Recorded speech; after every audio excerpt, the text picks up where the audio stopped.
শ্রীমতী রাধারানীকে কাপা হাতি চলে যাচ্ছে। বলি হ্যাঁ গো রাধে, তুই বলি আজ রাসলীলার নায়িকা, আর আজ তুই এমন ভাবে সেজেছিস, ছি ছি, আয় আয় তোকে আমরা মনের মতো সাজিয়ে দিয়ে আয়। তাই লাইকে এক একটি আভরণ দিয়ে বাবা সখীরা সাজাতে লেগেছে।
শ্রীমতী রাধারানীকে এক একটি আভরণ দিয়ে সাজিয়ে মনের আনন্দে চলে যাচ্ছে।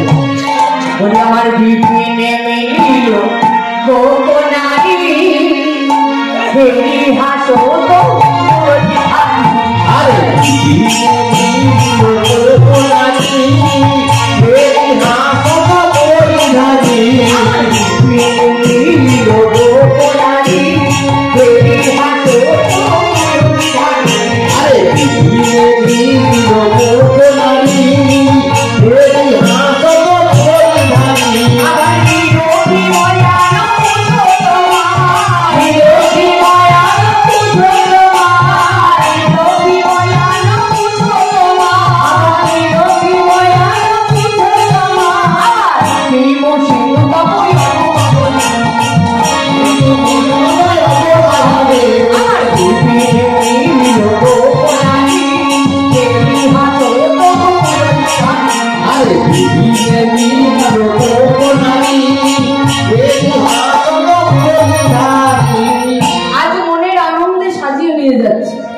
যেতে যেতে গোপীদের দেখে বললেন, গোপী এই গভীর রজনীতে তোমাদের আসিবার কারণ, তাই বজ্রাঘাতের ন্যায় বাক্য শুনে কখনো বনের দিকে কখনো বা চন্দ্রের দিকে লক্ষ্য করছে যে গোপী যে প্রকৃত সতী রমণী সে কিন্তু নিজ পতি ত্যাগ করেন। শাস্ত্রের কথা বল, পুষ্প পিঁপড়ের রমণী পতি প্রদান শিরোমণি পতির লাগি কইল বেশ্যার সেবা জিয়াইল মৃতপতি স্তম্ভিল সূর্যের গতি জানি এই তিন দেবা। যে প্রকৃত সতী রমণীমা সে নিজ পতি ত্যাগ করেন। তাই বেদপতি নামে এক রাজকন্যা ছিল। তখনকার দিনে স্বয়ংবর সভা করা হতো। কন্যার যাকে পছন্দ হতো তার গলায় মাল্যদান করত, আর সেই হতো তার স্বামী। তাই আজ বেদবতীর বিবাহের দিন বেদবতীর বাড়িতে একটি শিব মন্দির ছিল। সেই শিব মন্দিরে বেদবতী আমার মানত করতে চলেছে।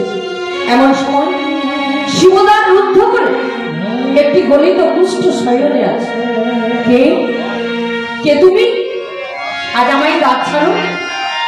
বললো, আজ তো আমি দাঁত ছাড়তে পারবো না। কেন না? আজ আমি যদি তোমার কাছে কিছু চাই, তুমি যদি আমায় দান করো, তাহলে আমি এ দাঁত ছাড়বো, না হলে কিন্তু আমি এ দাঁত ছাড়বো। বললো, দেখো আমি তো রাজনন্দিনী, আমার তো কোনো কিছুই অভাব নেই গো। তুমি আমার কাছে যা চাইবে আমি তোমাকে তাই দান করব।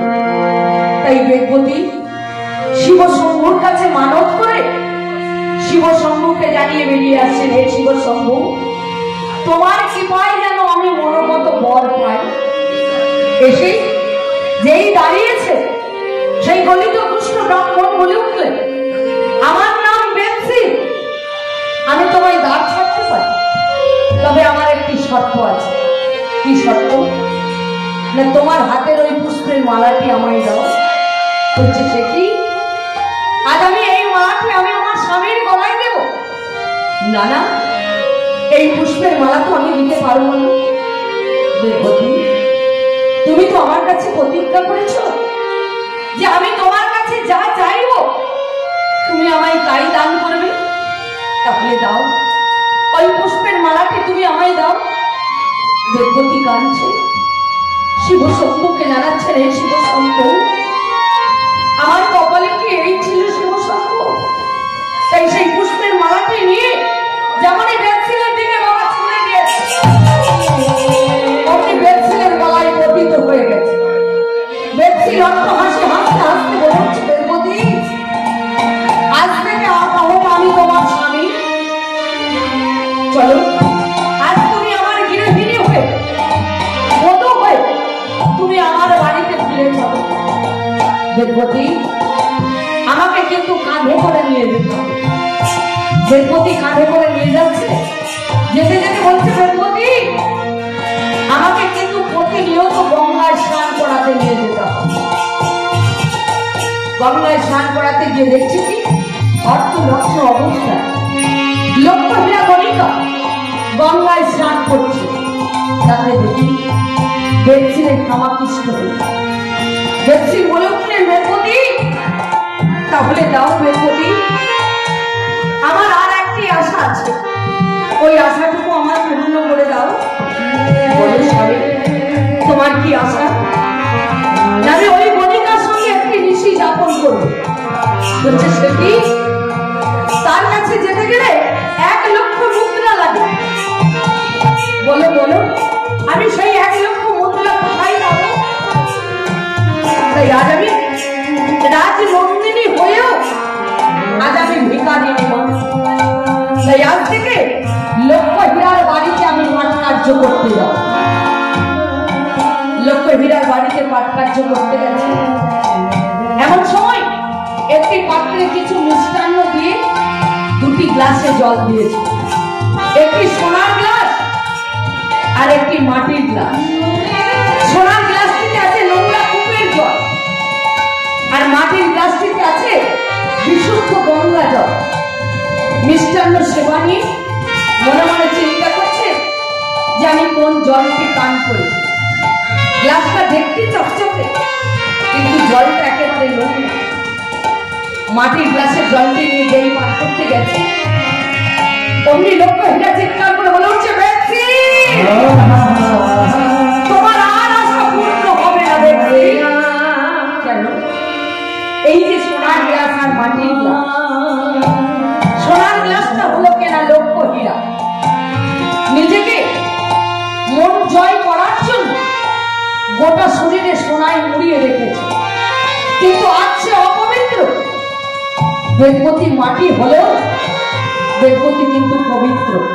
যেই বলেছে, বেদপতির বাবা চৈতন্য ফিরে গেছে, ডাকছে, বেদপতি, আমার আশা পূর্ণ হয়ে গেছে, চলো বেদপতি, এবার তুমি আমায় নিয়ে চলো।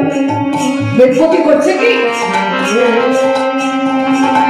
স্বামীকে কাঁধে তুলে নিয়ে আজ গভীর রজনীতে যাচ্ছে। যেতে যেতে মান্ডব্য মুনি শুলের ওপর ধ্যান করছিল, চরণ দুটি শুলেতে বর্ষ হয়ে গেছে। অমনি মুনি চিৎকার করে বলছে,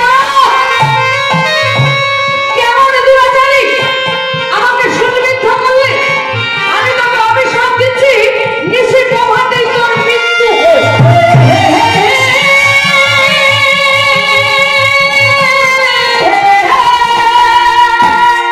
বেদপতি কাঁদতে কাঁদতে বলে উঠছে, মণিবর, আপনি তো জানেন মণিবর যে আজ আমি গলিত কুষ্ঠ স্বামী নিয়েও আজ আমি সুখে বাস করছি।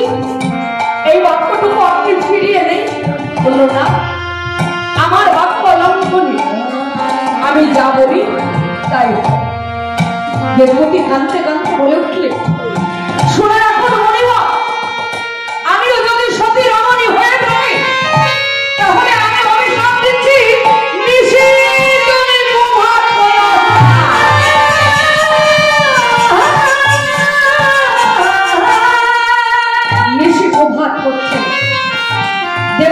সৃষ্টি বন্ধ হয়ে যাচ্ছে।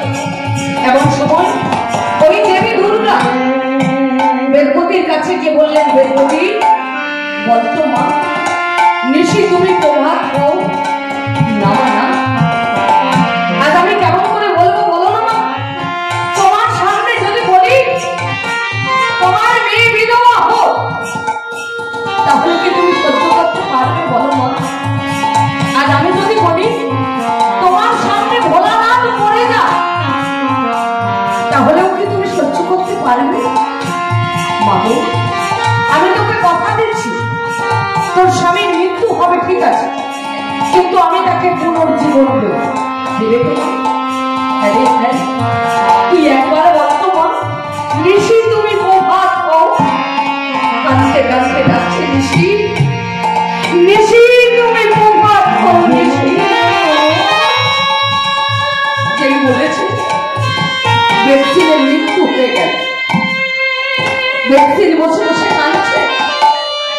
এমন সময় দেবী দুর্গা সৃষ্টিকর্তা ব্রহ্মাকে পাঠালে কুমণ্ডলের জল নিয়ে। কুমণ্ডলের জল নিয়ে গিয়ে ব্যক্তির রঙে যেই বাবা ছিটিয়ে দিয়েছে, ব্যক্তির পুনর্জীবন হয়েছে, কুষ্ঠ ব্যাধি থেকে মুক্তি পেয়েছে। তাই গোপীদের ডেকে বলছে, গোপী, যে পবিত্র সতী রমণী সে কিন্তু নিজ পতি ত্যাগ করে না। তাই বলি বলি নিজ পতি ছাড়ি গোপী এলে গহনে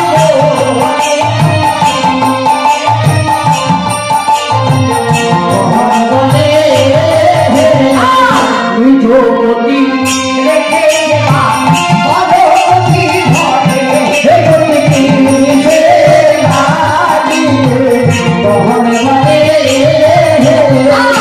লক্ষ্মী সব হইয়ে গো নারকে তোরে নয় তুমি গহনে বলে। বলি ও গোপী, তোমরা এখানে এসেছো কেন? তোমরা ঘরে ফিরে যাও। ঘরে ফিরে গিয়ে নিজ পতির সেবা করে জগৎপতিকে গিয়ে লাভ করো।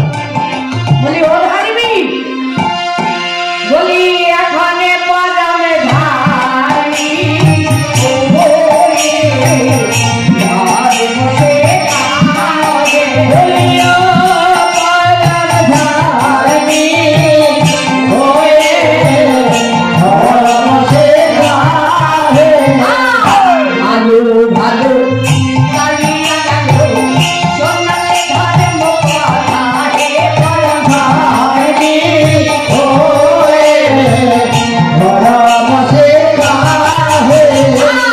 চোরের মুখে মরমের কাহিনী শুনে যে পাই হাসি হে পরধারে ওরে পরম সে কাহে পরে রাপুনি মনে মজায়ে আনলে কাশিরা হে পরধারে ওরে পরম সে কাহে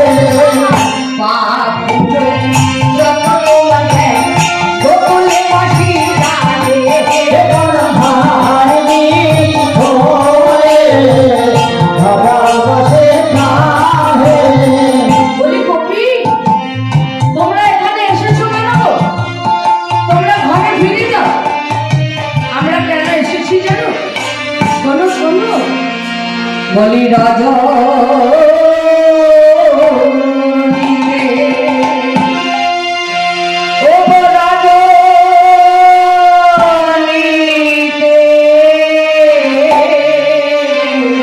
রাজো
আর রজনীতে।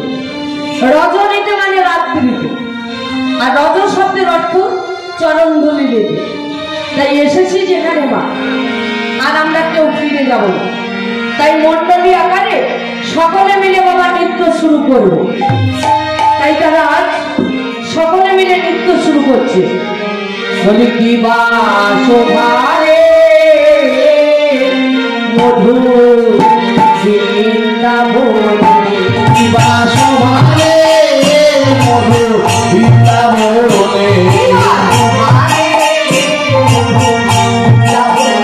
কি বা শোভারে মধু বৃন্দাবনে। আরে যুগে যুগে লইয়া গোপী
মধুর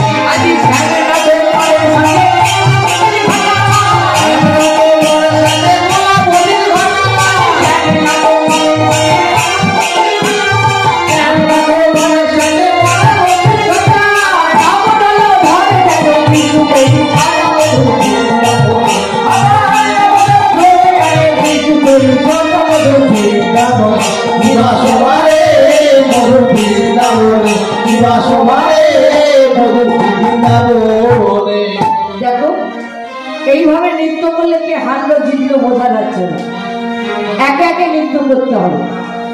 অনেকগুলো আমার রাধারানী এসেছে বাবা, আগে রাধারানী নাচবে, তারপর না হয় আমি নাচবো। দেখি রাধারানীরা জন্ম করছে কেমন নাচতে পারে। বলি চান বদলে ধরিয়ে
बोली पिया रे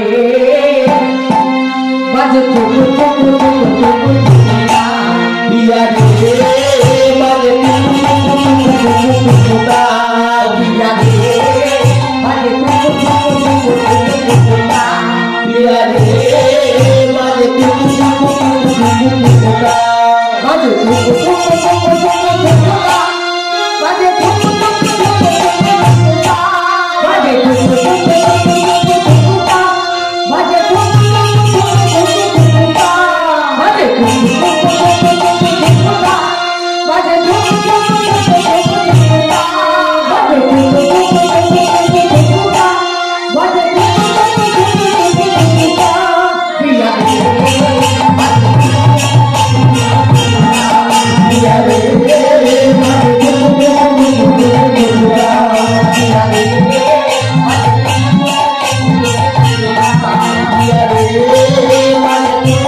তাহলে সামলাবো এবার তোমার পালা।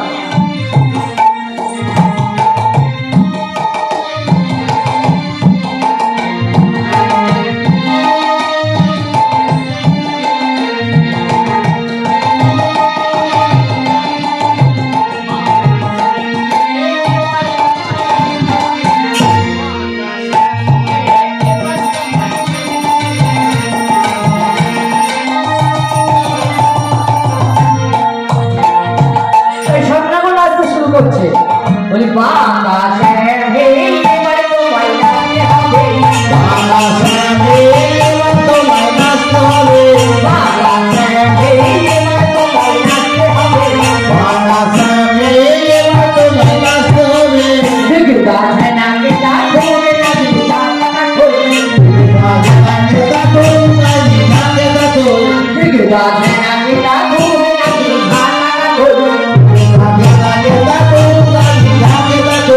বাজনার তালে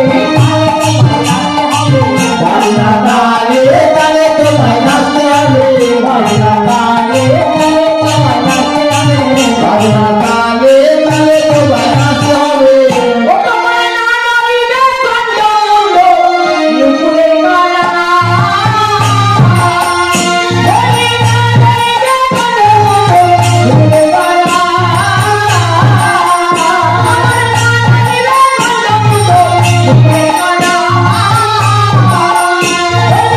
নামিবে কাঞ্চনজঙ্ঘ নুপুরে কালা, আমার না নড়িবে, আমার না নড়িবে বনমালা বুঝিবে মালাই তোমায় নাচতে হবে, আমার না নড়িবে বনমালা বুঝিবে মালাই তোমায় নাচতে হবে, বাজনা এবার তোমায় নাচতে হবে, বাজনা এবার তোমায় নাচতে হবে। বলি আমি কাবা যাবে ফিরা, বলি আমি কাবা যাবে ফিরা, বলি আমি কাবা যাবে ফিরা,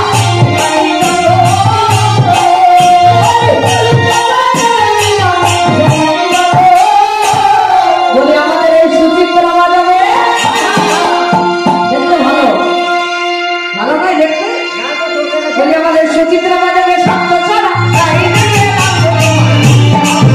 আমার সুচিত্রা বাজাবে শব্দ ছড়া, তাই দেখে বাতাসে এবার তোমায় নাচতে হবে, বাতাসে এবার তোমায় নাচতে হবে। বলি ওই অনুভবটা যাবে যদি আমি বলি অনুভবটা যাবে যদি